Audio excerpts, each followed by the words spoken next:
When we would go hiking, we would sit around a bonfire and eat our meals. And the person responsible for food would pass around something for us to eat. And he would announce how much of it we could take. Sometimes he announced, "Take according to your conscience." "How much is that?" we asked. He would answer, "Think how much you would want to take and take exactly half of that."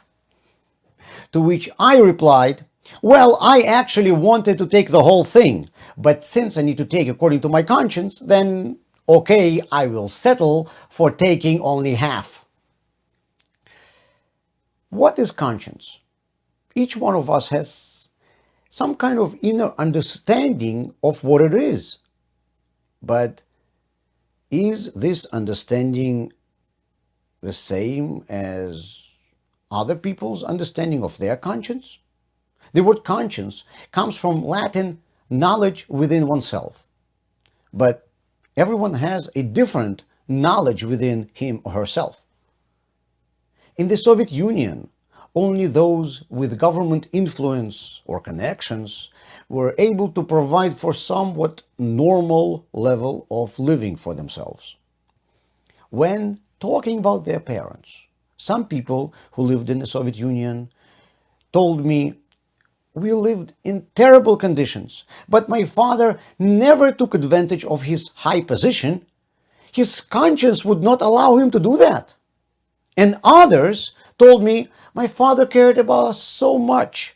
Thanks to his high office position, he got us whatever we needed. His conscience would not allow him not to provide for his family." Both of these fathers believed that they were acting according to their conscience. That means that conscience is subjective. Conscience is our inner voice, which is created as a result of how we were raised, what we experienced, and how we perceived our experiences. But we were all raised differently. We all had different lives, and we of course perceived things differently. Since this inner voice is formed on a subconscious level, we sometimes don't understand where it even comes from. It is so deeply within us that at times we cannot even formulate its specific principles.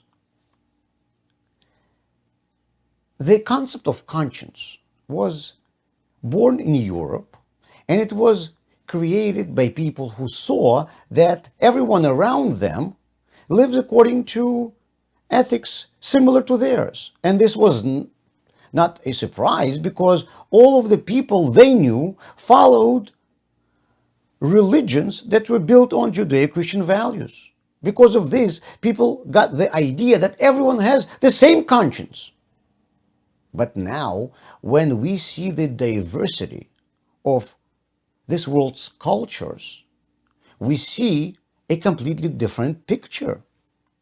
Conscience can compel one person to lie in order to help someone, and can compel another person to be honest and hurt someone as a result.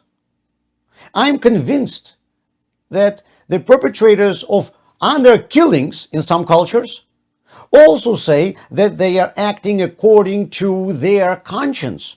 They are preserving the dignity of their family, they will say.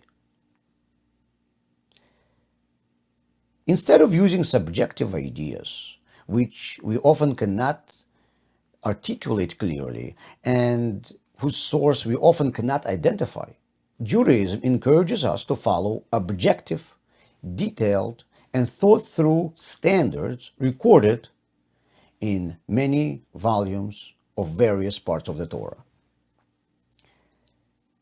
What should you do if the Torah's instructions contradict your conscience? Well, this may go against your conscience, but it could be perfectly fine according to your neighbor's conscience. The question of what to do if the Torah contradicts my conscience, in essence, is the question of what to do if my subjective standards contradict objective ones. If, when studying the Torah, someone sees inconsistency or something objectionable, it definitely must be discussed.